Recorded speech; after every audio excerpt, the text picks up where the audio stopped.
Hey everyone, no, we're keeping that in. Hey everyone, what is going on? Joe here, and today we are going to be reviewing the playoff games from yesterday, which was the 27th, today being the 28th. Yeah, let's just get right into it. We are going to start with the Magic and the Cavaliers, which was a freaking hilarious game. Um, let's start in the first half. There was nothing too funny in the first half. The first half was kind of what we expected from this series, or not what we expected, but kind of what the series has been is the Cavs had the lead. The Magic never really let them run away with it.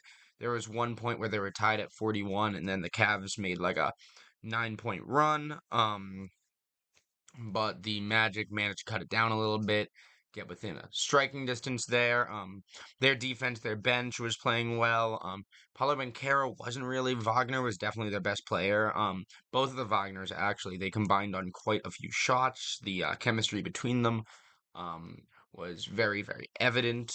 Um, so sorry, I got a hockey game on up there, so I'm also gonna be watching that. But pressed for time, really pressed for time. But yeah. So Wagner's looked really good. In terms of the Cavaliers, Donovan Mitchell had more in the first half than he had in the entire game last game. Not saying much because it was 13 the other game, but yeah. So the Cavaliers. It would appear at the time came to play. Don't forget they still have not hit 100 points in the series yet. Like in one game, obviously that would be freaking embarrassing. Game four. Um, but then the Magic went on a 39-5 run. I swear to God, a 39-5. If you didn't watch it, you're probably like 39-5 run. How I don't even know how you do that. I've never seen anything like it. I've seen like 28-0, and that's not as bad as 35-9. 39-5. That's I don't even know. I don't even know if I'm blaming the Cavaliers for sucking at shooting. I don't know if I'm saying good job Magic, nice defense. I honestly think it was a little bit of both. We expected the Magic's depth and bench to be a factor in the series, and we expected their bench to be a factor. None of which have really been a factor yet until this game. And on that stretch, I swear, I think what was it? Was it 35-9? I'm sorry, 35-10 in the third quarter, I think. Um, so I don't think the Cavaliers scored past like the 9 minute mark of the third. Like they went like a whole 12 minutes potentially without scoring a single basket. Actually, I'm sorry. There was a Strus three. Strus hit the 1 3. That's why it was 39-5, not like 39-2. But Strus did hit a three, hit a huge, hit a huge three to cut the run to 39-5. But yeah, a lot of it was Wendell Carter. A lot of it was the Magic bench, and a lot of it was Franz Wagner. Franz Wagner, he got a double double this game. 11 rebounds. I think that's rebounds. I should have written it was just rebound or assist, but definitely 34 points for him. Um, five different scorers for the Magic in double figures. None of them being Bencaro, who I'm pretty sure ended up just with 9 points, which is kind of crazy, but that's good. That's good on a night where Bankero doesn't do good. Your supposed best player. I don't know. I think Wagner might be a little better, but obviously I've only been watching the playoffs for the Magic. So in this series I'd say Wagner's better. But your best player not doing scoring at all and you go on a 39-5 run, like that's really good. Let's talk about the Cavaliers really quick.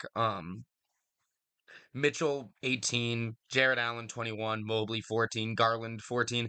That's unacceptable. Garland has done nothing in these playoffs. People were saying I remember during the first game before the game, they were like, "Yeah, Darius Garland, the superstar for the Cavaliers," and I was like, "What? Oh my God, I thought it was Donovan Mitchell. I guess I gotta watch this Dark Garland guy. Let's see what he's got." He's got nothing. He hasn't done it. I can't remember one thing he's done in these games. I swear to God, I've watched all four, or I listened to one of them, but I watched the other three, and I don't remember anything that he did. He has been horrible. The series is now tied up. Cavaliers still do have home court. The home team has won every game so far in this series. They are going back to Cleveland. I'm not sure what day we're talking about here, but yeah. Another thing we need to talk about really quick before we move on is both teams were turning over the ball profusively, like a lot. And believe it or not, the Cavs had significantly more steals, and you wouldn't think it because the steals that the Magic had were electric, like lighting up the building and doing all. The Cavaliers did nothing with their steals, and that's why no one remembers it. They were missing layups on that 39-5 run. I swear to God, they weren't even like the Magic weren't even covering some of them, and they were missing layups. So I think it's equal. The Magic played great defense, but also the Cavaliers. Oh my God, you can't allow that to happen. So what's gonna happen in Game 5? I don't know now.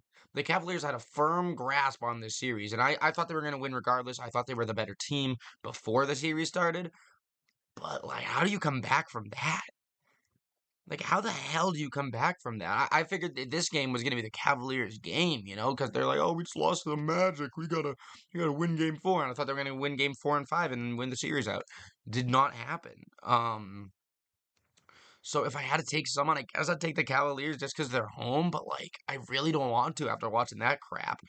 But yeah, someone's got to wake up for them. Whether it be Mitchell, whether it be Mobley. Mobley was great in the first two games. He's been really quiet in these other two. Whether it be Garland, something needs to give for some of these guys. Speaking of something needs to give, we are talking about the Galveston-bound New Orleans Pelicans. Oh my God, dude. The Pels are just so bad, dude. And it's so painful. They could have this series. They could have had it. Their size, the inexperience from the Thunder. It was all there. It was all working in their favor. If they had won the play-in against the Lakers, they would have had to play the Nuggets. They lost and then beat the Kings. And I was like, oh, thank God they got a preferable matchup. Is it though? Is it? It is. But like it's more embarrassing to get swept by the Thunder than the Nuggets. I will say that. So maybe they should have just won against the Lakers. 30 20-point scores for the Thunder. It's really looking like a done deal. I know it was giddy because I was like, oh, I know about that guy from the memes. Memes about what you might ask. We're not going there. SGA had 20. I think Chet Holmgren only had 6. Yeah. I wrote right here. Chet Holmgren has 6 points. They still wiped their ass. Yeah, there you go. Um, Dart or Dort. No, Dort did not. He was creating separation. So there was one point in the game where the Pelicans were close. The Pelicans started nice. They got the first 4 points. Trey Murphy with a slam on one of them really got the crowd into it. Obviously, this was in New Orleans. They were loving it. And then all hell broke loose. It was all this guy Dort, who I've never heard of, and Josh Giddey. And it wasn't SGA or Holmgren. I forget who. I can't believe I wouldn't write it down. But these guys, and they couldn't hit anything. The Pelicans couldn't hit anything. So even if they also haven't hit 100 in this series. Same as the Cavaliers. They have not hit 20. The difference is they're down 3-0. Um. Oh, Jalen Williams. Jalen Williams also got 21. Okay. I did not write that. But yeah, no, he was hitting from three, and then SGA in the second half really broke out into his own. He wasn't really doing too. I mean, he was scoring, of course, because I mean, hell, it's SGA. He was supposed MVP this year, but probably Jokic is gonna win it. Um, but yeah, no, they mostly did this without him, which is kind of embarrassing. Valanciunas, I did not watch this game because I was too busy watching the Bruins. Valanciunas only played 12 minutes. Is he injured? I feel like Valanciunas doesn't play a lot of minutes each game. I really feel like he doesn't. And my question is why? Why? So if he isn't injured and he only played 12, why? Because I know they do that. It's the playoffs. This is when you play him every single minute that you can. If you're trying to keep him safe during the season, sure, go for it. That's what we did with Porzingis, and it worked. At least so fucking far. Um, I just don't get it unless of course he's hurt. And let's talk about Brandon Ingram. He still can't hit 20 points. I think he hit 20 maybe one game out of these three. Ingram should be a consistent 20-point scorer. And yet somehow he only had 19. He was his team's high scorer. So unacceptable. Nance missed a double-double by a point. I really don't care. So that means that Nance had less than 10 points, right? So okay, cool. So we had 10 rebounds. How about your points, buddy? Any thoughts of OKC being a threat or not being a threat because of their youth is out of the window. I don't care. I understand they're going to have to play the winner because they're going to win the series. I mean, what am I looking at on the Pelicans here? Um, the Galveston bound Texans. Texans. Sorry, Pelicans. Um, what was I going to say? Um, they're gonna have to play the winner of the Cavs. I'm sorry, the Mavericks and the Clippers. That game just ended. It is tied at 2. So who knows who's gonna win that series? They're gonna have to play the winner. I probably take them, but I mean that doesn't mean the Thunder aren't gonna go down without a fight. I think the Thunder are gonna be a tough out for anybody after seeing that crap. I mean I think they scored like 120 every night. They killed them. They've been killing. Oh, actually, no, the first game was like 90, but still, they're killing them. So I understand the Pelicans aren't the Nuggets. I understand they're not the Clippers. They're not the Mavericks. But like the way they're beating this team is just unbelievable. Um, the Pelicans did start hitting some shots to start the third. McCollum had a couple. I think Ingram had one, and then I forget who else had a nice three. But OKC was answering for most of them, and the answers just really drained the energy out of not only the Pelicans, but also the crowd. So I'll tell you what, if I was there. But there was one shot I want to compliment. I'll give you one compliment, Ingram. You son of a bitch, breaking my heart here. Your buzzer beater to end the third was pretty damn nasty. But it didn't count for shit. This team is going to be eliminated before Zion even gets reevaluated. I mean, they wouldn't have. At least I know they wouldn't have won with Zion. You know, like there's no way he would have made. Friggin' Jokic wouldn't have made this much a difference. Okay, maybe he would, but Zion would not make this much a difference. Um, they were 38 from the field. Thunder were 48. Thunder were 47 from the three, and Pels 28. Yeah, they just didn't have a chance. Let's talk about my team that won. What were the Pelicans on before the? So why didn't I watch? Never mind. I don't really care. The Celtics won. Very big win for the Celtics. They needed that one down there with friggin' Jimmy Butler looking like. Did you see his hair? Friggin' Mickey Mouse ass. Like, and he goes to the interview and he's like, "Yeah, it's gonna be 2-1 after tonight." I'm like, "Man, fuck, no shit. One of us is gonna be up 2-1. It's just gonna be us." He had the audacity to be that confident while he's got the all. But anyways, Celtics took an early lead. He tried to make some runs. Hero was annoying from three. Bam had his moments. Jovic as well had a couple moments that were kind of annoying, but they were answered. The Celtics scoring was so even. Tatum and Brown both scored 22 to honor Jimmy Butler in his stupid ass haircut. Um, Derek White scored 16. Zingas scored 18. The Derek White insanity run about maybe like 5 minutes before half was crazy. Like who was it that missed like a free throw and DW just comes in like I knew you was gonna miss that because you're not me. You're not Derek fucking White, baby. Um, yeah, it was just an all-around really good game for the Celtics. Bam had 20, Jovic and Hero had 15. Um, there's really not too much to say. This is how we expected the series to go without Jimmy Butler being involved. Um, very nice to see our depth scoring. Like I said, Derek White and Zingas to an extent our depth in terms of they're not superstars like Brown and Tatum are. And the reason I say that is just because White has been pretty much invisible this series, and Zingas had a bad game too. So good to see them back on the score sheet. Hauser remains really efficient from three. Just when you need him, I feel like right when Hauser comes off the bench for the first time, he's noticeable, and then he just kind of dips. But that's okay. That so far that's working for us because it's giving us a lead. It's pushing us beyond. Getting a early lead from your bench is gonna what was I gonna say? Just maintaining the pressure on the opposition. So that's what we like to see. Sam Hauser had a great game, but other than that, the starters for the Celtics all pretty much showed up. Drew Holiday was a little. He had a few rough plays in there and didn't really do much. I think he had like maybe 6 points. Well, I mean, we're not paying him to score, but there were some questionable other plays that he did and didn't really make up for it on the score sheet or nothing. But yeah, that is that for the Celtics game. Let's talk Lakers. So yeah, Miker. Why did I say Mike? I don't know where I was trying to go. Because Laker. I got it.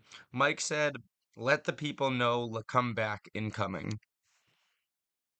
I wish he didn't share that information with me because he just totally embarrassed himself. There ain't no way he's coming back. What the hell? Whatever. Um, but what happened here is what should have happened in game two.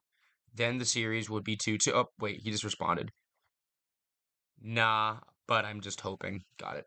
So he doesn't he does not believe so. Um, this is how game two should have ended. The series would be 2-2. Remember, they blew a 21-point lead that they garnered for pretty much the whole game and then just lost at the end of the third. So they had a 15-point lead. It felt this game like between 15 and 10 for pretty much the whole game, and they were able to maintain it. I was watching carefully at the end of the third and throughout the fourth. I'm like, where's the run? Where's the Joker run? Where is it? And it never came. And this is how they should have done it. And it would be a tied series. I mean, they'd still not have home court, but I mean, you definitely should be a lot better off. Damn it. Anyway, it's 3-1 instead of 2-2 because of that. But let's talk about Jokic. Jokic still impresses 14, 14, and 33. Porter, 11 rebounds and 27 points. Murray, 22 points. And Gordon is back to being his quiet self. I'm not sure if he even broke 10 points. Maybe he did, maybe he didn't. I didn't think it was significant enough to write here. Anthony Davis, 23. 23 rebounds, 6 assists, 25 points. That's crazy. I I don't I mean, I know people have definitely done better than that, but that might be the most rebounds I've ever seen in a game. So, and a lot of them are offensive. AD was just creating all these kinds of chances and um second chances for his team. And the fact that he was doing that with only 6 assists was great because he would go in there, grab the ball, either put it back up or just toss it back to, and usually the tosses back were pretty dang accurate, not like he's just throwing it away. Um, LeBron had 30 points. Reeves and Russell had 21. This is what we expect from depth players every now and then, but they all came together to beat the Nuggets. I don't think they're gonna have a game like that again, especially not AD. Yeah, they all came together for this game. I firmly believe that. I mean, 4 players above 20, that's pretty dang good. I don't think we're gonna. I mean, fuck, the Pelicans had none. The Lakers had 4 against the Nuggets. But yeah, all the other stats were pretty similar. The Lakers did have 20 more points in the paint, but other than that, like the steals, the fouls and the percentages and crap like that were pretty dang similar. Um, so let's see. In non-Joker minutes, the Lakers and the Nuggets were even last game. I think I heard that on the radio. Very interesting. Obviously, just like I said, goes to show that if he wasn't there, it would have a giant impact on like Zion. If Zion came back, it'd still be screwed. Um, the Lakers had a great run to end the half. LeBron Oh, that's right. So the Jamal Murray was running in, and LeBron just stood up on him and like kind of made him lose the ball. And then Jokic got the ball, immediately went up, and then AD blocked him. It was kind of interesting, right? Like a LeBron block, and then AD fuck you, and it was really cool to see that like LeBron and AD work together there. Um, and then LeBron had or I'm sorry, well, he didn't actually block Murray, like I said, but he did end up blocking Murray at the beginning of the third quarter. So LeBron was all over Murray defensively, kind of embarrassing my boy, even though he did get how many points? Like, yeah, he did get 22 points, but there were a couple of points where LeBron just absolutely was like, get the hell out of here. I'll tell you this, the Lakers allowed way too much free space for the Nuggets to just run up the court and score. Jokic, what I say, 14 assists. I guarantee half of those were to empty paint. Like there were points where like Jokic would just throw to some guy who had like nobody covering him, and he would just run all the way up and score. It was kind of disgusting, and the Lakers really let him get away with a lot of those. And watching that was why I was like, "Up, yep, it's coming, it's coming." They're giving him whatever they want. But yeah, didn't end up happening. LeBron even threw an interception. A point blank one, like it was not going to anybody other than this individual. I forget who took it. Um, And what was I gonna say? Other play, yeah, Porter right to the rim. Porter had 15 points in the third, so big quarter for him. D'Angelo Russell was shooting well again from the three, which is always nice. Give the Joker assists. I already said that, yeah. Let's talk really quick about what the Lakers are gonna need to do to win Game 5. They're gonna need to get an early lead and hold it. We gotta remember that LeBron, he had a great finish to the game. AD, he kind of struggled near the end of games. Especially game 2 and 3, he wasn't very good at all. So we need to make sure those guys are, or they, I'm sorry, need to make sure those guys are rested. Get the lead early, and then you just got to maintain the lead. You don't gotta pull out LeBron to make some comeback or AD to keep it close or anything. Give those guys some space to rest, especially in the Mile High City. They're gonna run out of stamina a lot quicker than they did tonight or last night in Game 3.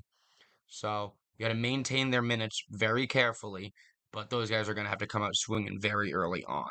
So speaking of the Lakers surviving, let's talk about the surviving New York Islanders. Um, that was, I would say, the only game so far this series where the Islanders actually outplayed the Canes. As little as some people might allude it to, saying, "Oh, the Canes are playing bad hockey," but no, they're up 3-1 in the series. Why are you complaining? They were up 3-0 before yesterday, and you were still saying that. So I don't want to hear it. You guys have been kicking their ass. 2 goals in 9 seconds. I don't want to hear it. That sounds like Carolina hockey to me. Um, I will say this. The face-offs were horrible. I don't have any statistics for you, but I gotta say at least 70% of them went to the Islanders. They weren't winning, and especially the important ones. It would always feel like when there was an important possession, when they were trying to get back into the game because the Islanders were winning at one point. A lot of the overtime ones, double overtime ones, it was all Islanders in the face-off circle. They didn't even give what's his face Drury up face-off till the third quarter. They were just relying on three guys for face-offs before the third, and they weren't winning them. They weren't winning the face-off. So I don't know why they didn't. They weren't like, all right, well, you guys aren't winning them. Let's see what Drury can do. No, no, they were like, no, let's not do that. That sounds like a bad idea. Uh, I wanted to see Matt Barzell. Do you remember me saying that? I said I want to see me some Matt Barzell. Here's a stat I didn't know. Matt Barzell had, what was it? He had 6 points in 8 elimination games. Well, now he has 8 points in 9 elimination games. Crazy, and obviously he's got another one coming up on Tuesday, so let's see what Barzell can do in that game. He has been absolutely silent these playoffs, and he showed up and scored 2 goals, including the double overtime winner. We'll get more specific into those goals as we get into the game. I just wanted to give Barzell a good old shout out, and also discuss really quick the Canes 5-on-5 play. Like I said, the Islanders outplayed them last night. They outshot them until the overtimes. The overtimes, the Canes kind of regained form, but not completely. Islanders still had the better chances, in my opinion, in overtime. If I'm a Canes fan, am I worried about that, knowing that next week gotta play the Rangers? Not really. I mean, we all know that the Islanders were going to come out with a lot of desperation. And like I said, it's one game, so I wouldn't be concerned. I said Canes in 5 to begin with. But yeah, no, their 5-on-5 action wasn't very good. Both of their goals came off the power play. And yeah, they're just gonna need to work on their 5-on-5 game and definitely face-offs. But let's talk about the Anders Lee line. What would have happened if Pajot was in game 1? Probably nothing. But you never know with how effective this line has been with them and Engvall. Um, and the chances that these guys have had were the pressure they're applying, the the balance of time they're spending in the defensive zone versus the offensive zone is just unreal. You want to know what it reminds me of? It reminds me of the Jarvis, Aho, and Gensel line, which they broke up. So my solution is reunite the Jarvis, Gensel, and Aho line to combat that line. Because I'll be honest, the Canes are dominating the series, but if every line was effective as the Anders Lee line, the Canes would have been swept already. That's how much they're outplaying them. I swear to God, they would have been swept. Like that's how crazy this line has been for them. How mismatched Brindamore's opposition has been. And so the scoring chances they have. So I'm saying get together another line that can match their scoring chances against that line, i.e., Aho, Gensel, and Jarvis.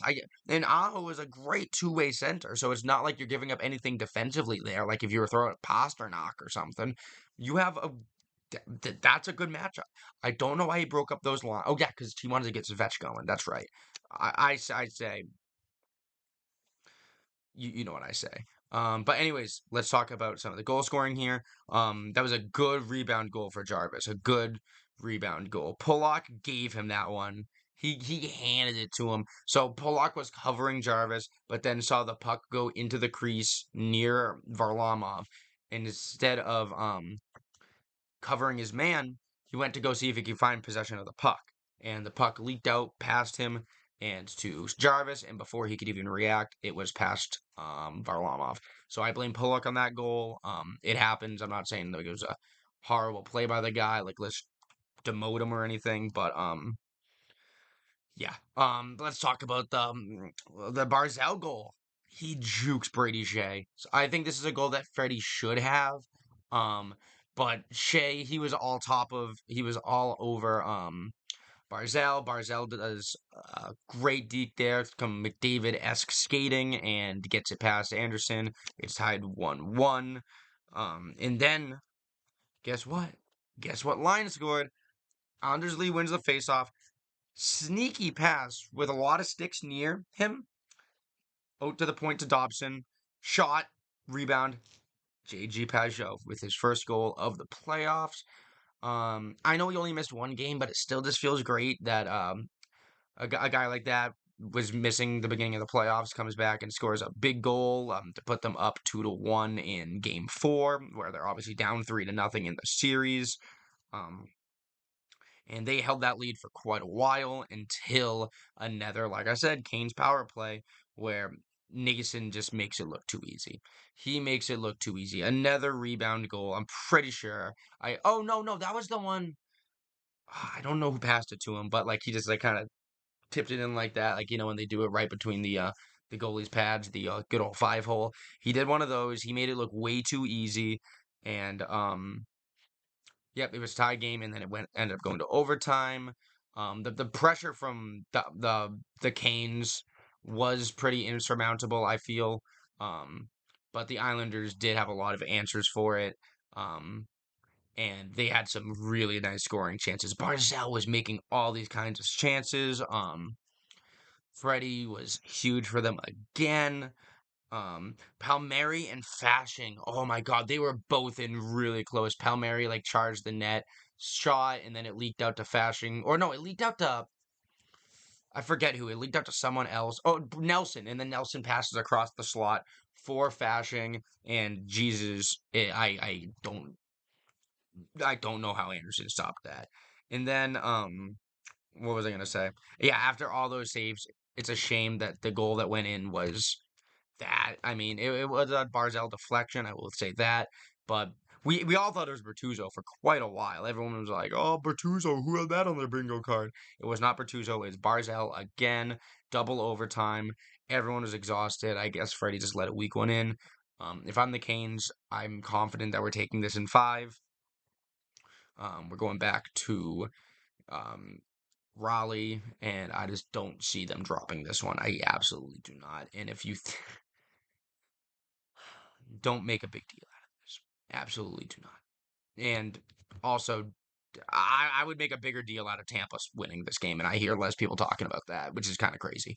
Um, let's talk about Mikhail Sergachev. I don't care what team you're a fan of. That's awesome that he's back. He was down so bad. I thought, dude, it was the Sergachev's injury was so bad. I downloaded it from Twitter because I knew they were gonna delete it, and they deleted it in 5 minutes because it was gut wrenching to watch. Um, but he came back. I have no idea how. I was afraid he was gonna go back down again, but he looked like himself. He was out there skating. He got an assist. And he didn't have any limits on ice time. So as far as I was aware, I saw him out there quite a bit. I didn't look at his numbers. I probably should have, but I noticed a lot of Sergachev last night, and that is not something I thought I'd even say next year, maybe with how bad that leg injury was. Um, So let's start talking about how the game flowed. 3 goals for the Lightning in the first period. First time Florida has allowed that all year.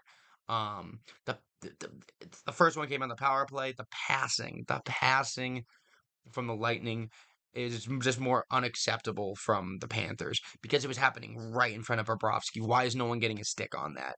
It goes, what, Hagel, and then points right there. Stamkos scores. But before that even happened, it was they were just passing it back and forth, getting these shots off all in the slot. I don't know why no one was putting a stop to that in terms of the Panthers defense. Um, but yep, Stamkos again. Not so much from his office, more so like a little closer to Bobrovsky, puts a top shelf and scores. Stamkos has been electric this postseason so far. That was what, his fourth goal? I think he scored in every game.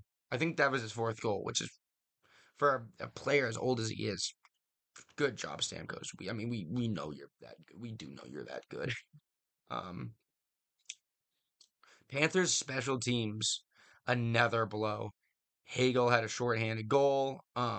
It was a great shot by Hagel. I will say that two Panthers defenders did fall back on it. It was a rare. I didn't think it was gonna go in, and I think it was mostly on Bobrovsky. But it was just it was just a stinger. You know what I mean? Like, you allowed a shorthanded opportunity and goal. Um, and then the another unacceptable goal from Bobrovsky. He had a really rough night. Throwing Stolars, why don't you? Don't do that. What was it, Brossoit? By the way, they didn't start Brossoit, but they put him in today. So I got my wish. Anyways, he allowed a wraparound, just a plain old wraparound for Braden Point. You're a veteran goalie.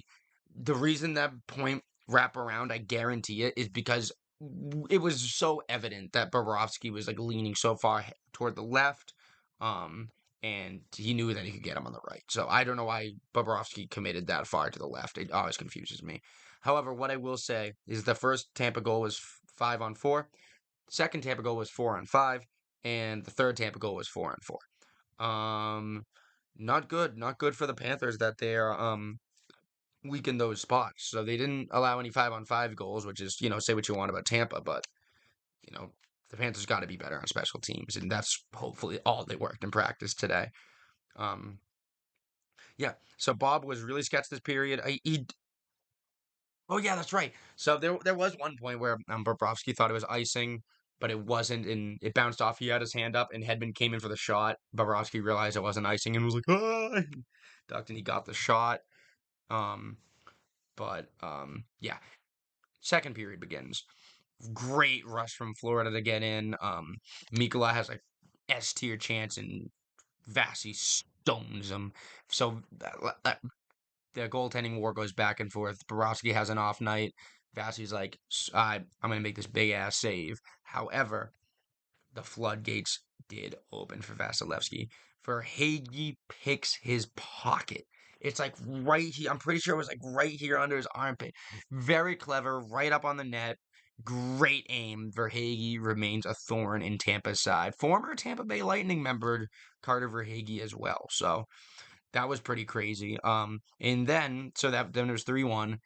Sergachev gets his assist. It wasn't anything flashy. He just kind of passed it to Hagel, and Hagel shot it from the blue line and it went in. Just a ripper. I think Bob could have had that, but Hagel has a nasty wrister. But that Hagel's second goal, yeah, that was Hagel's second goal. So his second goal, um, and Sergachev gets the assist. So I wonder if they gave Sergachev a star for the night. They probably shouldn't have, because the Lightning scored, I'm pretty sure, 6 goals, but just out of honor.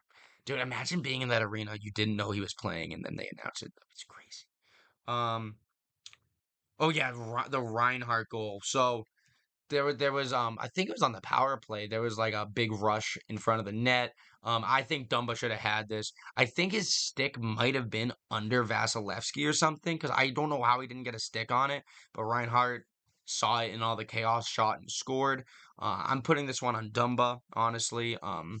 It was a quick shot. I don't think Vasilevsky could have reacted in time, but I also don't think that Reinhart should have been able to get to the puck at all. And the Ekman Larson goal was way too simple. That was an easy save for Vasilevsky. I mean, I couldn't make. Don't be like, oh, you try to make. I freaking couldn't. But we're talking Andre Vasilevsky. He could have saved that one, and that's when I just figured, yeah, when Verhaeghe scored, that just kind of took Vasi out of it, in terms of confidence. Um, Good pressure pre-Stamkos goal. 2 goals on 7 shots. What the hell does that mean? I'm just gonna read this off to you because I don't know what it means. Good pressure pre-Stamkos goal.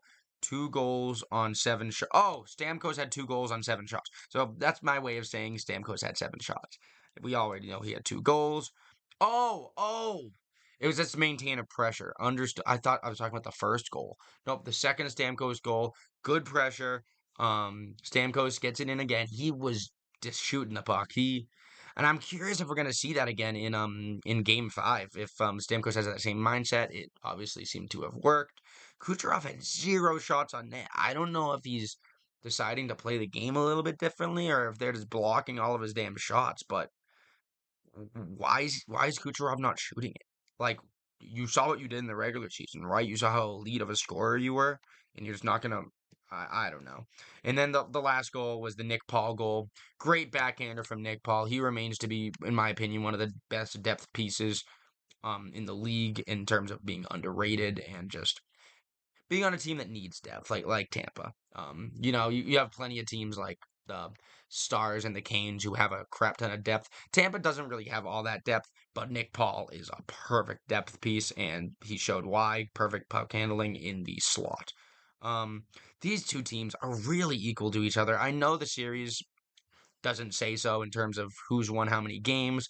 But I mean, no one's really pulled away in any of these games, I feel like. I mean, at the end of this one, sure, Tampa pulled away, but it was 4-1, and then it was 4-3, like 5 minutes later.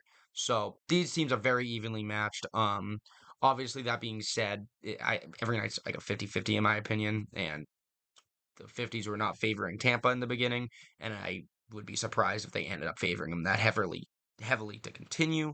So, I think Tampa's done in 5. My original guess was 6. I could see 6. I don't think they're getting to Game 7, unfortunately. I don't think they can push it that far. But I mean, crazier things have happened. 2010 Bruins, we'll see. Um, Isamont, Chernak, 8 hits. Dumba, 7 hits. Hedman and Cooch had 3 assists. Good job for those guys.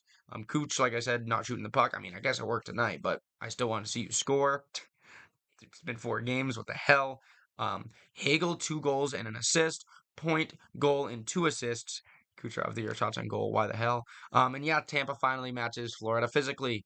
That's how they're going to need to beat them. Unfortunately, Florida's a lot younger and has better stamina than Tampa, so we'll see if they can keep up with them. Bruins game. I want to talk about this, but I'm not gonna get cocky because of what happened last year. Um, Let me talk first about the Leafs' frustration. Everyone is calling out Marner. Everyone, and I don't know why. His goal. Let's talk about his goal really quick. I know we're going out of order here, but that was an incredible goal, Mitch Marner. I wasn't even mad. I was like, oh, wow. Like, that was my reaction. Great goal. Obviously, that came late in the game, and early in the third period. People were jumping on him before that. I didn't think he looked half bad. I think a lot of it would probably be because Nylander, who returned tonight by the way, gave him crap on the bench. Being like, "Stop crying, it's not juniors" or something like that. That's an all-time funny quote, but is an all-time inspiring quote if they end up coming back from 3-1. If the Leafs come back from 3-1 and beat the Bruins are officially the new Leafs. That would be 3 years in a row we lost in Game 7, Round 1. 2 of them on 3-1 series lead blows. So, yeah, let's just don't do it, boys. Please. Let's talk about the Bruins. We looked great. Marchand looked great. How do we open the score? JVR. How could I forget? We scratched this man for Jacob Lauko. Dude, JVR has always been an impressive player to me, especially on the power play. And he didn't even score on the power play. He scored 5-on-5. And he had a breakaway last game. So why were we benching JVR? I really want to know. He is a veteran. He has leadership. And he can still score. And he has a very good power play presence. Why are we scratching him for a rookie that hasn't proven himself in the playoffs like Jacob Lauko? I don't know. But great between the legs goal from JVR, forcing turnovers in the Leafs' end when the Leafs are sure they had the puck. Great play. And then second goal, it was Marchand. I'm just kind of forgetting right now how he scored it. Why do I was it in the corner and like um he went high shelf on it? It was a power play goal. I'm watching. Oh, doesn't he pass over there and then shoot? Yeah, yeah. So just your average Marchand power play goal. I feel like it looked like a pasta power play goal, except from the other circle. But no, Marchand ripped it, and then T.J. Brody. Oh, why are the fans mad at Marner and not you? He had the puck. We forced the turnover, and it was a 2-on-none. He had the puck in his own zone, and Marchand scooped it from him, passed to Pastrnak, who finally served. Obviously, he did score in game two, but we expect more from Pastrnak. Um, still not his patented one-timer, but he scored, so we'll take it. And the Bruins are up 3-0, and that wasn't as impressive to me as what happened after that. Is we were conservative the right way. The Bruins, when they get conservative, just hand the Leafs the puck when they don't need to. Did I write this down? Oh no, I said it to somebody. I think I explained it extremely well. Let me just read what I wrote here. I think that was our most promising game in a long time. Not a substantial lead like game one, and we played for once conservatively very well. We kept possession when possible, but let it go and fell back when necessary. The Bruins have always had a hard time differentiating those two. Yes, exactly. When possible to keep the puck and try to generate scoring chances. However, if there's even an inkling of a chance that the Leafs might get behind a few of your defenders, fall back on it. What the Bruins usually do is just like, I have the puck. I'm going to burn some time. Throw it down the ice. No. Hold on to it. See how far you can go up the ice with it. Make sure there's a couple guys behind you. So don't necessarily go for an odd man rush. But I don't know. I was very, very satisfied. Then Nylander took a late penalty, if I recall. Um, we weren't able to score, but we killed off a lot of clock. And then Pastrnak took a late penalty, and I was sweating that. Swayman again came up huge. Sway is the way, at least so far. I still don't think Omar was that bad game two, but I just think the confidence levels of Swayman are amazing. He had a .96 save percentage last game. I think that might make him like .955 against the Leafs this year. 7-0. One goal allowed in game one goal allowed this game. I think one last game or maybe two, or definitely not more than two. Swayman has been, and some of the saves this guy is making as well, unreal. A couple personnel issues with the Leafs. So obviously they got back Nylander, which is awesome for them. He looked effective. He had some good scoring chances. I knew Marner was going to be the guy after all that crap happened on the bench. I said watch out for 16, and 16 scored. Obviously, excellent goal. I'll say it again. Best goal of the night, Mitch Marner. But they did end up putting in Joseph Wall. We did not score against them. Granted, we were playing pretty conservative, good conservative hockey. We only had 5 shots, if I recall that period. Um, so unfortunately for the Bruins, we are gonna have to figure out how to get past a new goalie. I have enough faith that we'll hopefully learn how to do that. I don't know his history in the playoffs, but it's definitely not expansive because he's a younger guy. We'll see what he does. Obviously, a goaltending change kind of screwed us last year, so You gotta have a little bit of faith. And it is pretty scary that we're walking into the same exact scenario. Oh, but the other factor is at least the Panthers had Matt Kachuk because we don't know the status of Austin Matthews. He left game two after the second period because of an illness. We don't know how this game would have ended if he had stayed in. Obviously, offense was the key for the success of the Leafs were they to win this game in the third period because they started it down 3-0. And Matthews, their 69 goal scorer, Giggity, was not there. And Sheldon Keefe reported on it today. He said it's an illness that just won't go away and seems to get worse when he exerts himself like playing hockey. So they do have a couple days to get it under control. Tuesday is the next game. However, it sounds like he's been battling this since the start of the series. So will those 3 days or 2 days or whatever make a difference? I'm not sure. I'm leaning towards no, but I don't know. We'll see. I don't want to hear the excuses that Matthews wasn't playing. So I do hope that he comes in. Also, I'm not an ass. I hate the Leafs with a passion, but I don't like injuries. I don't like illnesses or anything that keeps people off the ice in terms of physical or mental ailments. So I do wish the best for Matthews in terms of getting back onto the ice. However, do I hope that he's not good enough to score a goal? Sure. Sure. But yeah, what else do I got to say about this? Let's see. We handled their desperation extremely well, and I'm hoping that'll transfer to game five. They were so desperate to win this game. It was very, very evident. We played our best hockey against that. I loved our play. I loved how the Bruins looked this game. We need to get more shots on net. That is one thing. We haven't been getting as many shots as some other teams as I've been seeing in the playoffs. I don't know why our mentality isn't shot first. I mean, I guess it's working, but obviously we're up 3-1. I would like to see more shots on net though. Um, I just feel like we would have been winning these games a little better, especially now with a different goalie. Maybe we'll go with a different tactic. Maybe we'll put more pucks on net. Who knows? Maybe less. Let's see. Heavy hitting Leafs. Labushkin had 9 hits. Riley and Edmondson and Tavares had 7 hits. Reeves also only played for 6 minutes. I didn't even notice that Reeves wasn't in there. I saw his minutes and I was like, what the hell? So Reeves must have left early. 27 block shots for Boston. That was their most this season. I'm sorry, tied with a game against Washington in March. Um, the Nylander quote on the bench. I mean, that's just some off ice stuff that we're going to refer to. And the last thing I guess I'll say is Mason Lohrei, definitely critical of him these past couple of games. Hasn't been the best. Obviously, he's been, like I said, paired out there against the Matthews line because he's with McAvoy.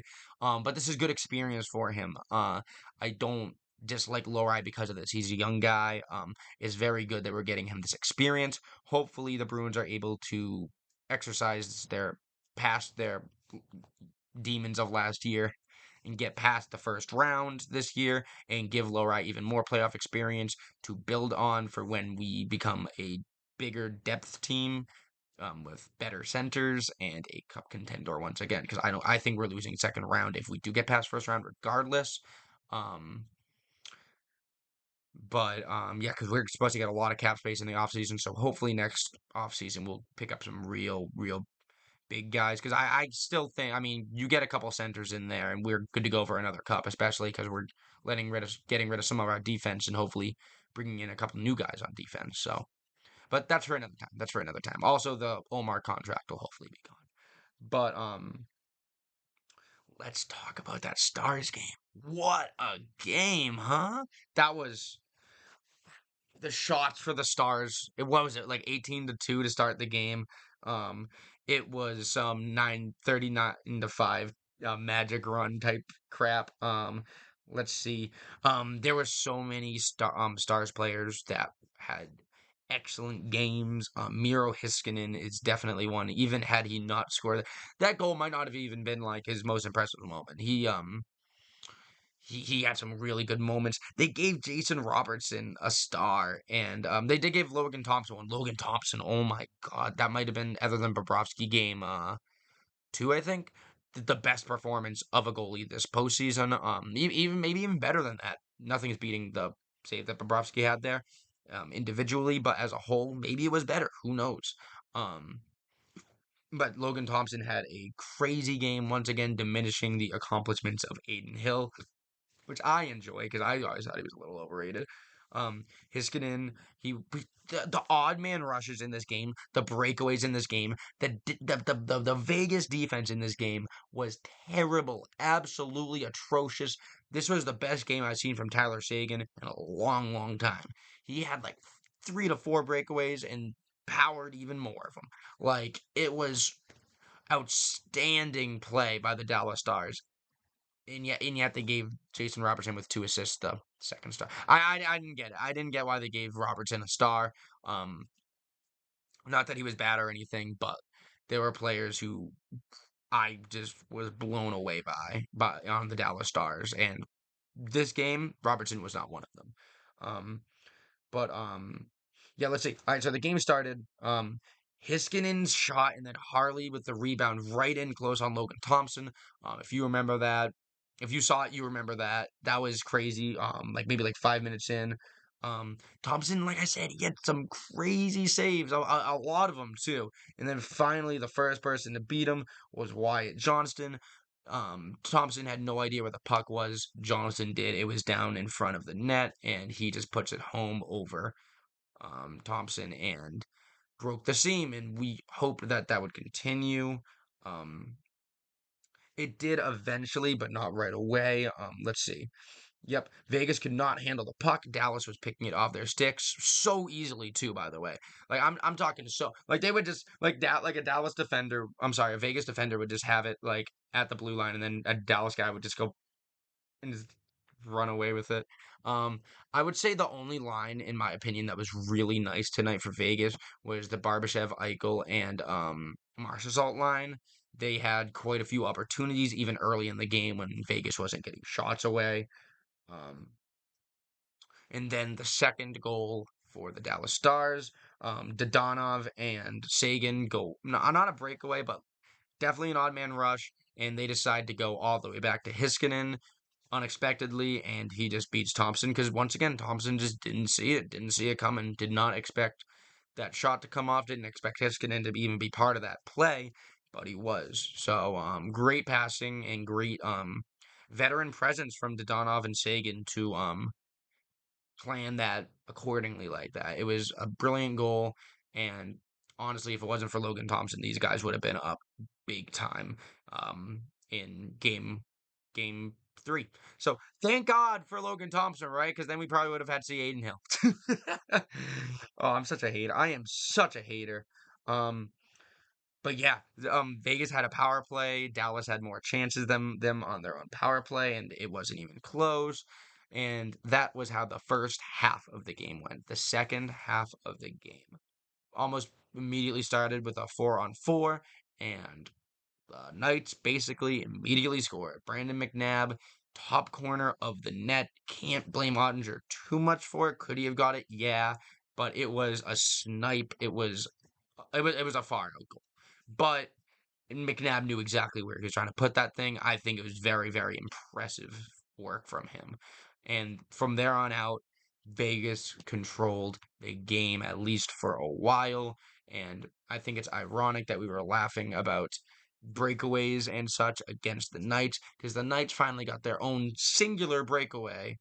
And it was Eichel and was it Marchessault? Like I said, those guys. Maybe it wasn't Marchessault, but and Eichel scores and ties up the game 2-2.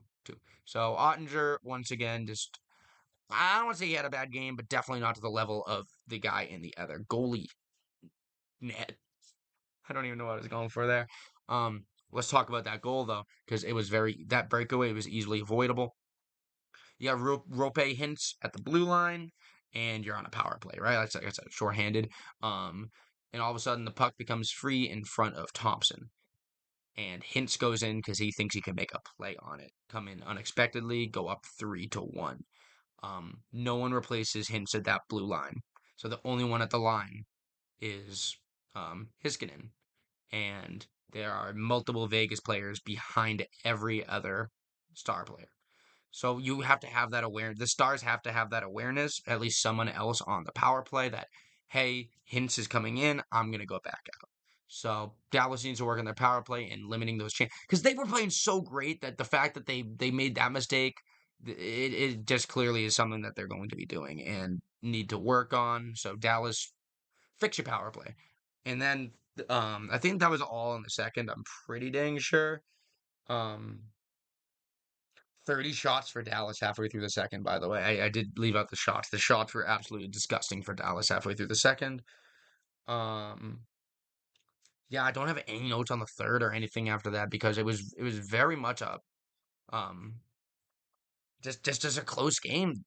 People getting chances, goalies making crazy saves. It was exactly what you want to see from a hockey game like this. Exactly what I expected. Overtime, both teams had their chance. I think Dallas had the better chances, and then of course Wyatt Johnston. What a freaking ripper! Wyatt Johnston wins the game. Team comes pouring out, and it's what we need to see. What we need to see are these because look, Wyatt Johnson could not score for the rest of the series, right? But as long as let's see, game 4, Robertson goes off. Did watch the Nashville game. Game 4, Robertson goes off. Game 5, Hintz goes off. Game 6, Stankonen goes off. There's your wins. Those are all guys that I would not be shocked to see get a hat trick in one game. In one game, why did I say? To see get a hat trick. I would not be surprised to see any of those guys. In Gonzaga, you just need one of them to show up. It's so true. Maybe not just because I said this about the Phoenix Suns as well, and look how that turned out when their players did all play to their potential and they still lost terribly. Um, but that's all you need to do. And tonight it was Wyatt Johnston. We'll see about whenever the hell else they play. Jamie Benn once again looked great. Seguin. Ooh, Sagan looked so good. I wanted them to give him a star. I think he had an assist. I think that's all he had. But he was creating so many chances. He was looking like he was back in 2011, 2013. He was good old Sagan. So, and that's something we definitely, I'm definitely, I wanted to see for sure. And I'm sure he feels real good about himself after kind of being a ghost the last couple games in the playoffs and dropping 2 at home. Um, yep. So, and the last thing I'll have written here is series has potential to be a goalie battle if Ottinger plays to his strengths. Because I don't think, look, Thompson played up here. I don't think he plays up here again. Ottinger's been playing here. I think Ottinger's potential is here. I think I think this is where Logan Thompson comes down to. It could be a nice goalie battle, but Ottinger is just not reciprocating it. I hope he does. I really like him, but we'll see. We will have to see. The next game will be in Vegas. Dallas will try to tie it up, and hopefully they do. But that is all for today. Let me watch these damn games. I am working way too hard on this for you guys. God, I'm gonna look back on this like, how the hell? Why was I doing this? I'm killing myself. Oh, my free time. But yeah, like, comment, subscribe, and I'll catch you guys in the next one.